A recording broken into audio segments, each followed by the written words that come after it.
texto traz os gentios, os judeus, igualmente culpados dos juízos de Deus. Portanto, é indesculpável o homem, quando julgas quem quer que seja, porque no julgar ao outro, a ti mesmo te condenas, pois pratica as próprias coisas que condenas. Bem sabemos que o juízo de Deus é segundo a vontade, a segunda verdade contra os que praticam tais coisas. Tu, ó homens, condenas os que praticam tais coisas e faz as mesmas. Pensa que livrarás do juízo de Deus? Ou despreza as riquezas da bondade e da tolerância, longanimidade, ignorando o que é bondade de Deus e conduz ao arrependimento? Mas, segundo a tua dureza de coração impenitente, acumularás contra ti mesmo ira para os dias da ira e da revelação do justo juízo de Deus, que retribuirá a cada um segundo o seu procedimento, a vida eterna aos que, perseverando em fazer o bem, procuraram a glória, honra e incorruptibilidade, mas a ira e indignação aos faciosos que desobedecem à verdade, obedecem à injustiça. Tribulação, a angústia virão sobre a alma de qualquer homem que faz o mal, ao judeu primeiro e também grego, glória, porém, e honra e paz a todo aquele que pratica o bem, ao judeu primeiro e também o grego, porque para com Deus não há acepção de pessoas. Assim, pois, todos os que pecaram sem lei também sem lei perecerão, e todos os que com lei pecaram mediante a lei serão julgados, porque os simples ouvidores da lei não são justos diante de Deus, mas os que praticam a lei hão de ser justificados. Quando, pois, os gentios que não têm lei procedem por natureza, conformidade com a lei, não tendo a lei, servem eles de lei para si mesmos. Estes mostram a norma da lei gravada em seu coração, testemunhando-lhes também a consciência e os seus pensamentos, mutuamente acusando-se ou se defendendo-se. No dia que Deus, por meio de Cristo Jesus, julgar o segredo dos homens em conformidade com o meu Evangelho. Amém. Meus irmãos, na aula passada, nós tratamos sobre os pagãos e idolatria. Falamos sobre a ira de Deus, que está sobre a vida dos idólatras. E a ira de Deus, como um ato de Deus entregar estes homens pagãos as suas imundícias, entregarem as suas paixões infames, inclusive entregou a disposição mental reprovada. Então, esse foi o que nós tratamos, né? Pensamos no capítulo 1, do verso 18 a 32, e ali está a figura do pagão, onde Paulo vai dizer que sobre eles está a ira de Deus. Esta ira de Deus é definida como se Deus estivesse entregando-os aos seus próprios anseios e desejos, às suas imundícias e à sua mente reprovada. A idolatria, queridos, é uma disposição do coração perverso do homem que faz com que o homem use a criação de Deus e faça dela objeto para a sua própria adoração. Então, esse foi o tema da aula passada. Ou seja, o intuito de dizer que pagãos eles precisam do Evangelho de Deus. Nós falamos que no Japão há 1% só de evangélico de cristãos. O Japão necessariamente é um país que numa relação direta com o cristianismo, que considera um país pagão. Nesse sentido de idolatria, verdade? E essa idolatria, ela precisa ser calada com o Evangelho de Cristo Jesus. Vocês têm o Evangelho de Cristo nas suas mãos, vocês têm o Espírito Santo, pregar o senhorio de Jesus sobre toda a idolatria promovida pelo ser humano. Aí no Japão. Tanto quanto aqui no Brasil também, não é verdade? Bom, nessa aula, no capítulo 2, Paulo vai iniciar falando de um outro grupo de pessoas, a qual ele define como religiosos. Porque o religioso, quando ele vê o pagão, ele logo condena o pagão, né? Porque o religioso é aquele que acredita em Deus, ele segue as regras determinadas pelas lideranças religiosas, eles demonstram fé e crença, e até mesmo realizam a sua adoração a Deus. Mas são pessoas que eles estão na mesma condição que os pagãos, pelo menos nessa proposta Paulo. E Paulo diz assim que eles praticam as mesmas coisas das quais julgam os pagãos. Então você percebe que o versículo 1, Paulo já entra assim de sola, né? No sentido de dizer para eles: olha, vocês que ficam acusando os pagãos pela sua conduta profana, pela sua idolatria, vocês estão na mesma condição de condenação que eles. Porque o que os pagãos praticavam diante de Deus? Quando você olha lá o versículo 18 do capítulo 1, você vai ver que Paulo está dizendo que a ira de Deus se revela por toda a impiedade e injustiça cometida por esses homens. E a impiedade é a ação do pagão em destruir essa relação de Deus com a humanidade. De que forma? Suprimindo as verdades de que Deus é um Deus real e verdadeiro.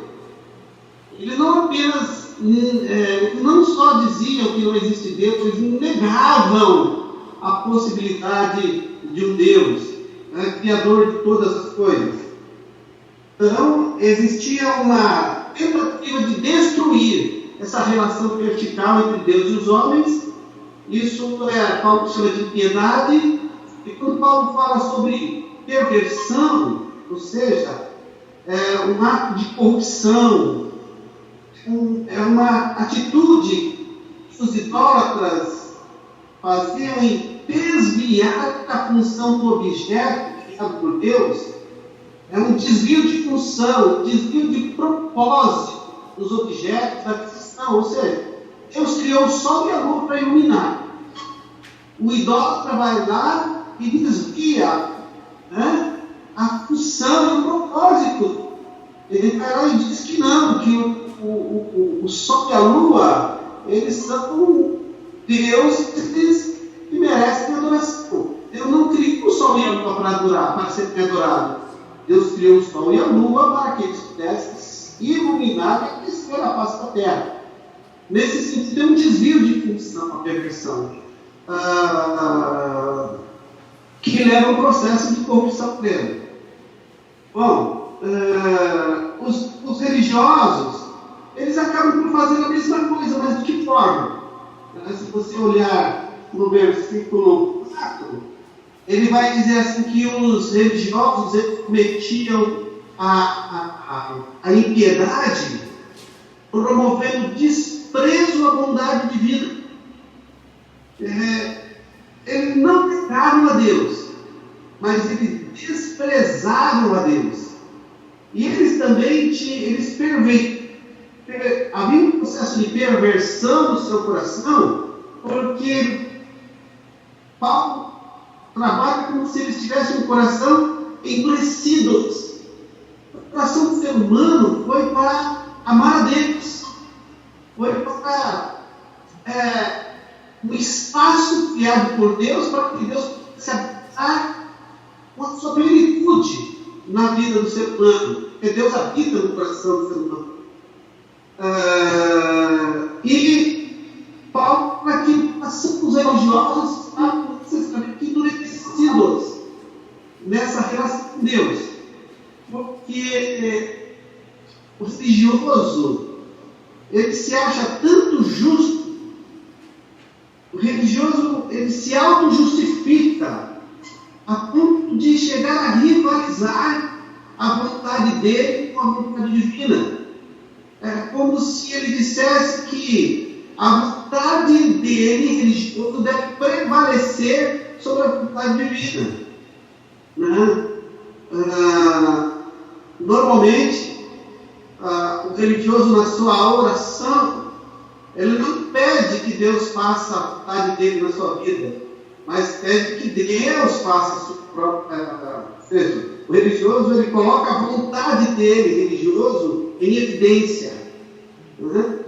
E, sim, ele até pede que Deus faça a sua vontade, desde que a vontade de Deus seja coerente com a vontade dele, o religioso. Entenderam? Até aí? Então, percebam que Paulo vem tratando dos pagãos. E aí ele entra para falar sobre os religiosos. E ele vai falar que os religiosos, eles estão no mesmo pé de igualdade. Se os pagãos, eles promoviam impiedade e injustiça, os religiosos também praticavam a impiedade e a injustiça, ainda que de maneira diferente, mas praticavam. Só para a gente pensar um pouquinho, os religiosos e as suas religiões, a religião é uma construção cultural, né?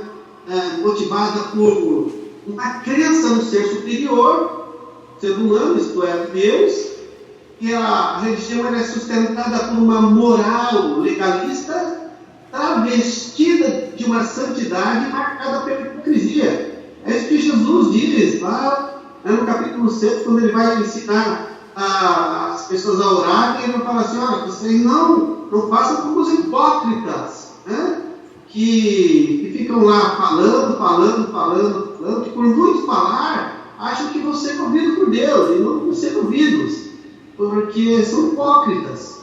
Né?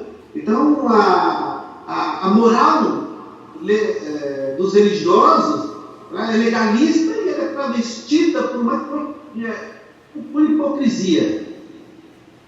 E também a religião ela é desenvolvida por uma prática que mais aprisiona o indivíduo do que liberta. Ou seja, o mecanismo da religião é o medo, a dependência e a obrigação.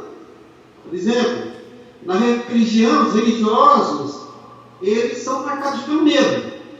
Por exemplo, quando nós falamos assim, ou você se converte ou vai para o inferno. Você está gerando medo no indivíduo.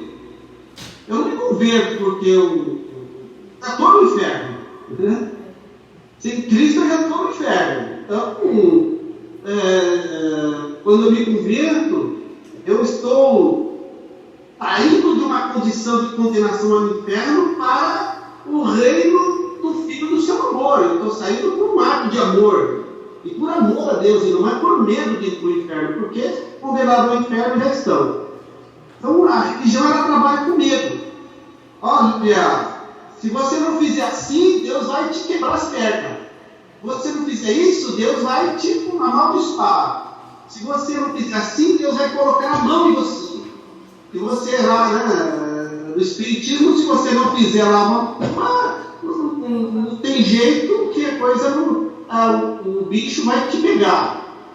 Então, parece que às vezes nas nossas igrejas nós também trabalhamos com esse mecanismo do medo. Nós mais colocamos medo nas pessoas do que levamos a pessoa a agir por amor. Né? A dependência ela é uma relação onde a pessoa ela vive apegada, por exemplo, ao líder religioso. Ela não é apegada a Deus, mas ao líder. E aí está o grande problema hoje em dia das nossas igrejas, que as pessoas seguem mais os líderes do que necessariamente a Deus. Não importa o que Deus disse, o que o líder disse é verdade. Não importa se ele está falando na palavra ou se ele está falando na palavra. O que importa é o que ele disse, não o que Deus disse. Então é uma relação de dependência. Né? A palavra de Deus diz que o Senhor, Ele nos ouve. Quando nós clamamos Ele em nome de Cristo, nós temos a possibilidade de termos comunhão com Deus. Mas pessoas que para ter comunhão com Deus precisam do seu líder, do seu guru, né? E porque não conseguem ter comunhão com Deus. Então, queridos, então a religião ela vai levando com que as pessoas são aprisionadas a uma liderança religiosa. E é uma relação de obrigação. Olha, Deus te chamou, você tem que fazer isso. Uma das coisas interessantes na vida cristã que eu entendo é que quando Deus chama muitos, mas escolhe poucos. E são esses escolhidos que têm o privilégio de poder viver com Deus, andar com Deus, caminhar com Deus, sem viver na obrigação de fazer alguma coisa para Deus. Porque eu quero pensar assim, o que é que você pode fazer para agradar a Deus? Nada. Nada que você fizer vai melhorar o estado de Deus, vai deixar Deus mais feliz do que Ele é. Então assim, quando Deus nos chama, Ele nos escolhe para vivermos com Ele, uma relação de amor, não de dependência e nem de medo. O religioso não, a religião para ele é medo. Se você não fizer isso, Deus vai te amaldiçoar. Se você não buscar a Deus, Deus não vai perto de você. Se você não fizer isso, Deus não vai. Então é uma relação de obrigação, de dependência. Isso é religião. E às vezes o que me preocupa é que às vezes nós estamos vivendo isso dentro das nossas próprias igrejas evangélicas. Em vez de um cristianismo de liberdade, se a verdade nos libertou, verdadeiramente vós sereis livres. Não é verdade? Deus nos libertou para viver uma vida com Ele, para a glória dEle. E não para vivermos dependentes, com medos e com obrigações. Tudo que nós fazemos por Deus e para Deus, nós fazemos por Ele, para Ele, por Ele, com amor, por amor aí. Bem? Não é por obrigação, por medo, nem por dependência. É por amor a Ele. Então a religião ela gera isso na vida do indivíduo. O religioso normalmente ele desenvolve ele tem uma arrogância com relação aos pagãos. Eles olham os pagãos de cima para baixo. Eles olham para os pagãos como se os pagãos estivessem totalmente errados e eles não.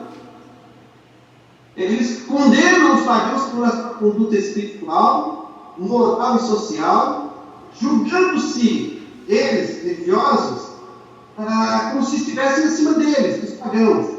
Então, Paulo, no primeiro versículo, ele já começa a estabelecer a condição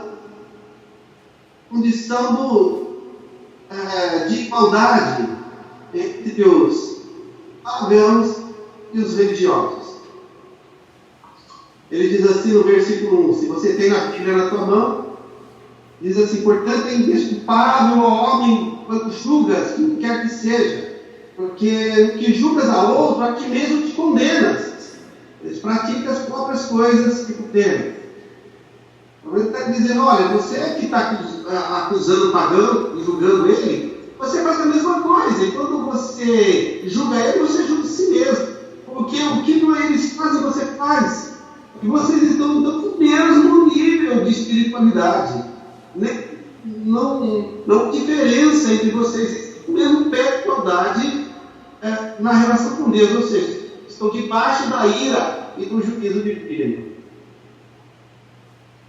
Antes da gente continuar, eu queria ter assim com vocês, porque a partir do capítulo 2, Paulo ele vai usar um método para escrever um texto de Romanos.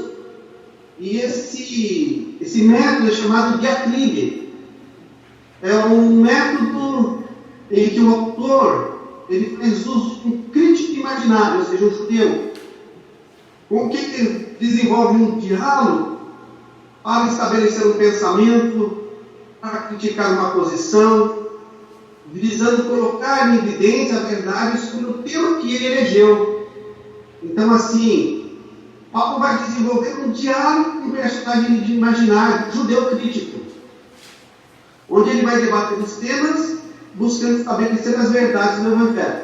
Bom, então, por isso que quando você lê a carta de Romanos, parece que Paulo está conversando com alguém. E, na verdade, esse alguém é alguém imaginário.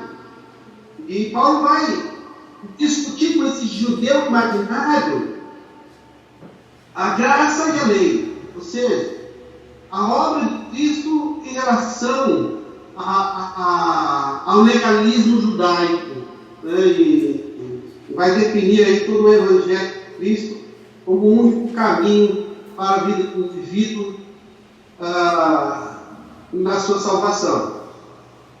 É interessante que, quando você lê o texto, Colossenses capítulo 1, ele vai falar assim: ó homem, né? Diz assim, porque é indesculpável, ó homem, este homem a qual ele se refere é o judeu imaginário, com quem ele vai discutir a relação de igualdade entre pagãos e os religiosos, tá bom? Então vamos lá. Os religiosos estão debaixo de condenação. É o primeiro termo, o primeiro ponto aí da nossa aula. O que nós falamos até agora foi a introdução. Paulo estabelece a condição de igualdade entre os pagãos e os religiosos diante de Deus. Os religiosos em questão aqui são os judeus, aqueles que praticam o judaísmo. No versículo 9 e 10, Paulo faz distinção entre judeu e grego, quando trata da tribulação e glória, como vem com Picas. Você lê o versículo 10, por exemplo, ele diz assim: glória, porém, honra e paz a todo aquele que pratica o bem, ao judeu pequeno e também ao grego. Ele está fazendo distinção aqui, contraste entre dois grupos de pessoas, né? O judeu e o grego, a quem ele vai estabelecer que são dois grupos no mesmo pé de igualdade na sua relação com Deus. Nenhum é melhor do que o outro. O grego, ele representa os pagãos. Às vezes eles são também chamados na Bíblia de os gentios. Então, todo aquele que não é judeu, ou é grego ou é gentil. Né? Ou seja, são pagãos, diante da perspectiva do judeu. O que Paulo vai deixar claro é que ambos, judeus e gregos, religiosos e pagãos, estão na mesma condição de condenação. É isso que ele vai tentar deixar claro nesse texto, do verso 1 ao verso 16. Quando Paulo diz assim: tu, homem, que condenas os que praticam tais coisas e fazem as mesmas, ele está dizendo ao judeu, crítico imaginário ali, que representa a religião, que apesar de condenar o pagão, eles praticam as mesmas coisas que os pagãos fazem. E por isso também está em situação de juízo diante de Deus. Ou seja, se o pagão está debaixo da ira de Deus, os religiosos estão em situação de juízo divino.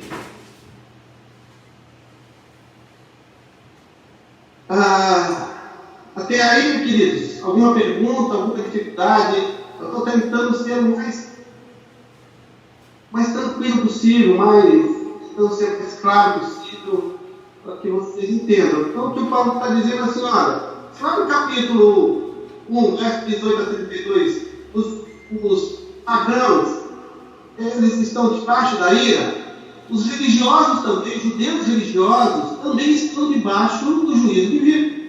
Porque tanto os pagãos quanto os os religiosos, os judeus, eles praticam a impiedade e injustiça diante de Deus. Cada um à sua maneira, mas praticam. Amém?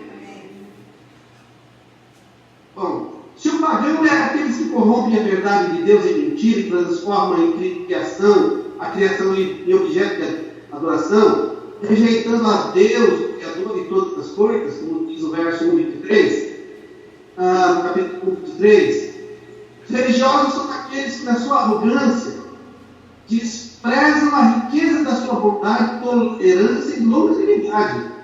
O que, meus filhos, é mediante a bondade e a misericórdia de Deus, a longanimidade de Deus, é que nós chegamos ao processo de arrependimento.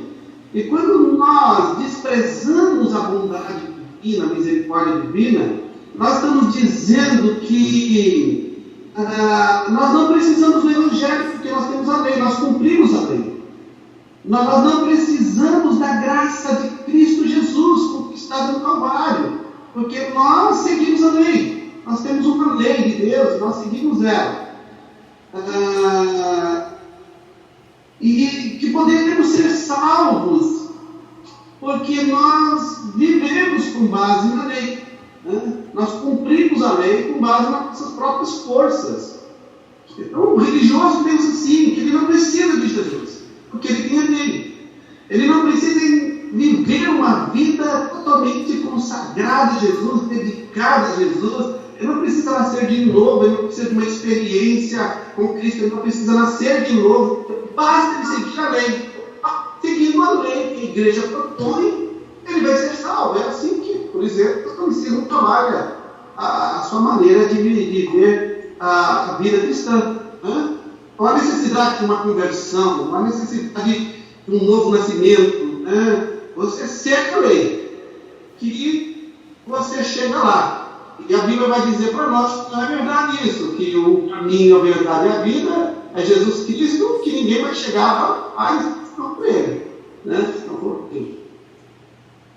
Então, o religioso normalmente ele despreza, e não só desprezam, queridos, mas eles têm um coração impenitente, ou seja, são pessoas que elas têm dificuldade de curvar-se diante de Deus, entregar a vida e render-se a Deus. Eles não conseguem viver dependentes plenamente de Deus.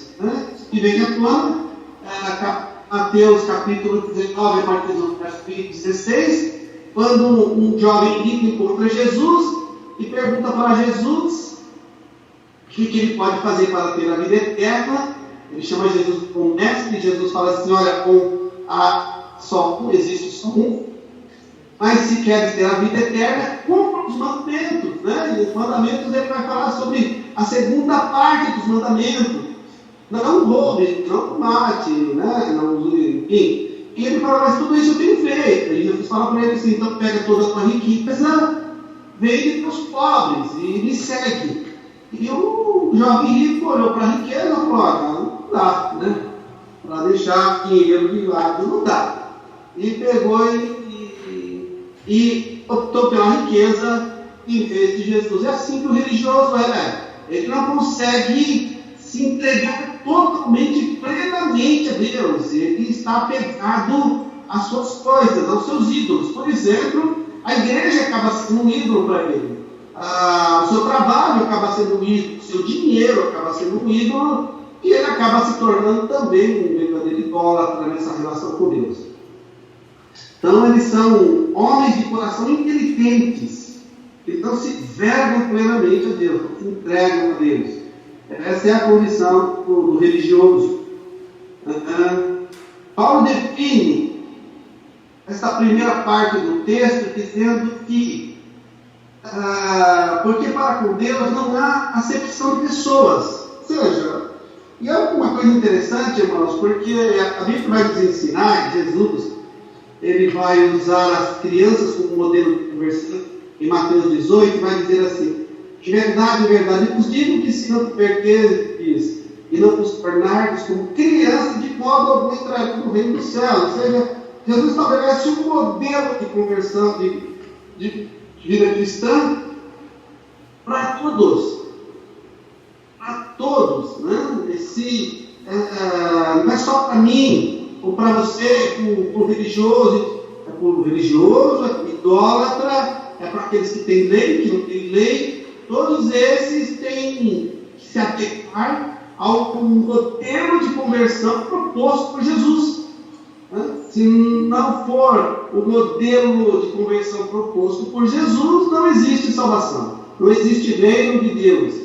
Então, assim, Deus não faz acepção de pessoas.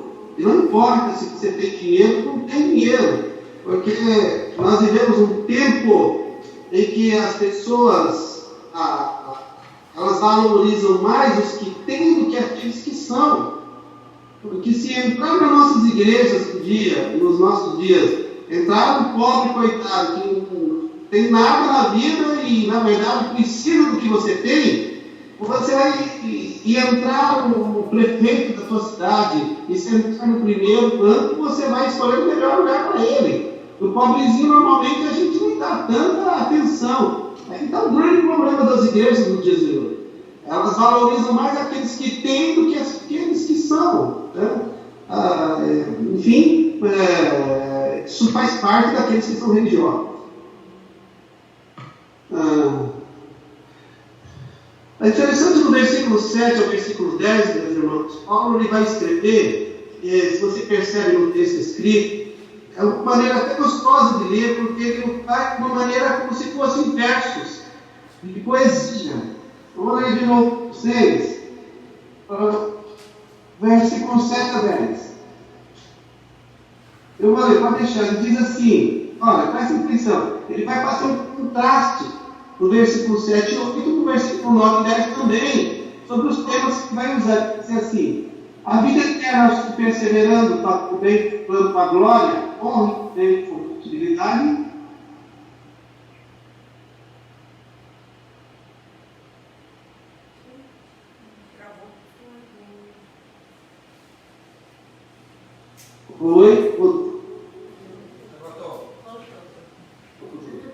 Então ele faz um contraste, olha, vida eterna para os que procuram fazer o bem, e ira e indignação para aqueles que desobedecem a verdade divina. No versículo 9 ele fala, tribulação virá sobre a alma de qualquer homem que faz mal, e no versículo 10 ele fala, glória, honra e paz a todos aqueles que praticam o bem.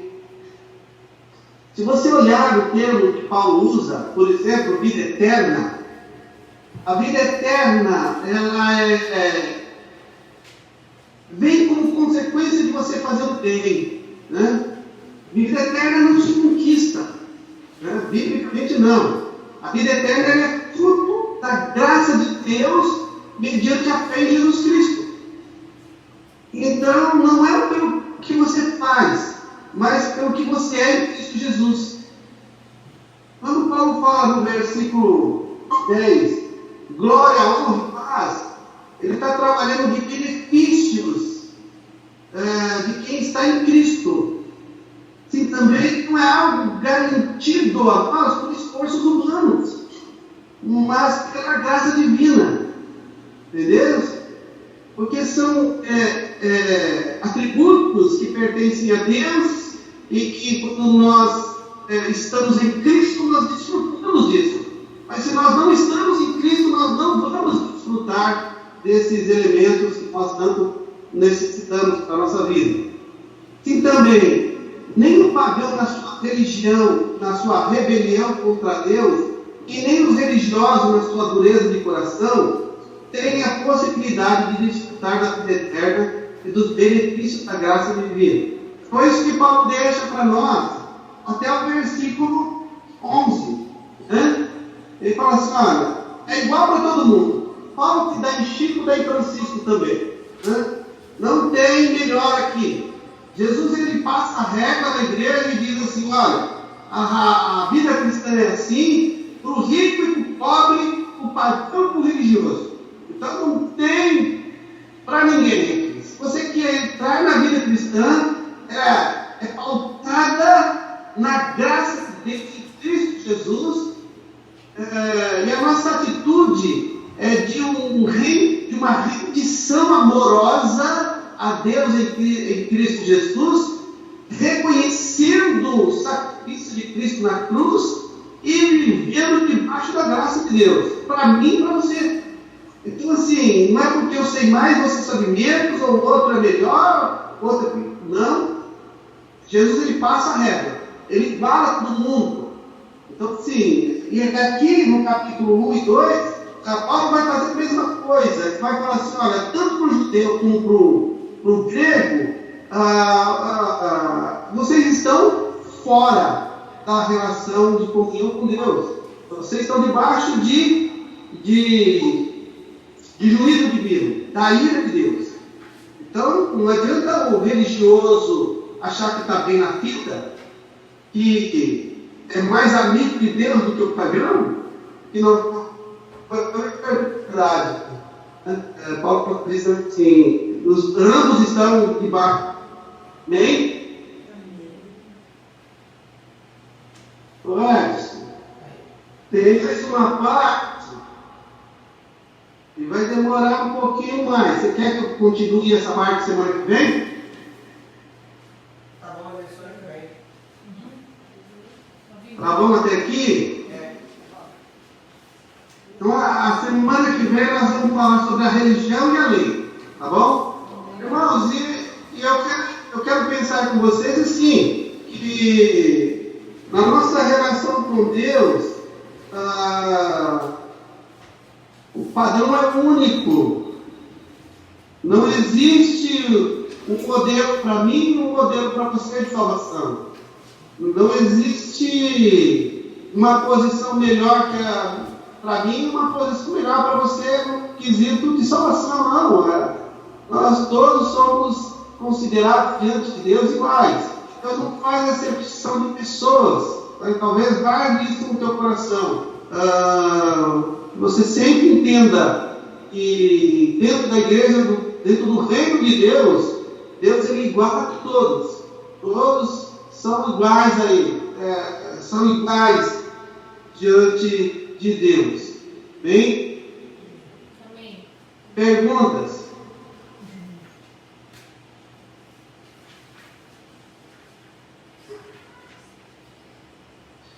Uma pergunta que eu gostaria que vocês fizessem para vocês essa semana: até que ponto vocês têm sido pagão ou religioso na vossa adoração a Deus? Uma coisa que fica assim, muito. A gente sente, assim, eu senti muito quando me converti, né? Uma cobrança, você tem que orar. Você tem que orar. E trazer um peso, né? Se você não ora, você não é cristão, né? E a gente ora porque ama a Deus, né? E muita visão do mundo, e a gente traz essa visão para dentro da igreja, né? Que a gente tem que fazer algo, um peso, e não uma coisa assim que, porque amamos que fazemos. E isso vai sendo transformado, nossa mentalidade, conforme a gente permanece na palavra de Deus, né? Vai tirando esse peso.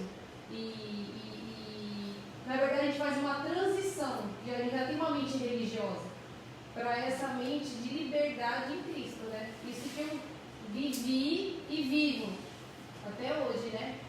De estar sempre, parece que é uma linha muito tênue, muito fina, e para a gente fazer essa transição é difícil, porque a gente tem essa cobrança natural dentro de nós, não entende porque viver uma vida em amor que se dá e não se cobrar, mas porque amamos fazemos e não fazemos porque temos que fazer, porque é uma obrigação, né? E essa é uma transição que eu sinto que eu faço cada dia mais, dessa libertação, né? De fazer por amor, realmente sem apego, sem expectativa, e viver essa vida em Cristo, né? De liberdade. Eu preciso escutar? Ouvi. Quem é a irmã que falou? Já ouviu? Amém. Oi? Cíntia. Qual o nome da irmã? Cíntia. Ah, Cíntia, isso mesmo, Cíntia. Eu acho que a tua descrição é perfeita, né? A gente se cobra muito porque a gente ainda tem aquele resquício da religião dentro da gente. Mas quando a gente entende que Cristo nos libertou para a vida, fazemos por amor a Ele. Eu não dou meu dízimo porque a Bíblia diz que eu tenho que dar. Eu dou meu dízimo porque eu amo a Deus. Eu acredito na palavra dele. É por isso que eu faço isso. Eu não faço porque sou obrigado a dar. Eu faço porque amo a Deus, faço porque Jesus fazia, né? Porque ele cumpriu toda a justiça, e se ele cumpriu toda a justiça, ele também cumpriu a justiça do dízimo. Porque ele é o meu maior modelo, eu também faço, entendeu?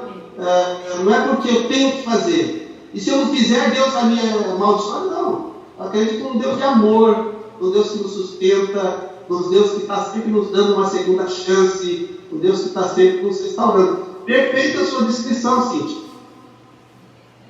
Essa aula me trouxe essa meditação. Pastor, ela lembra dessa igreja. Então, parabéns, você tem que ser um pouco.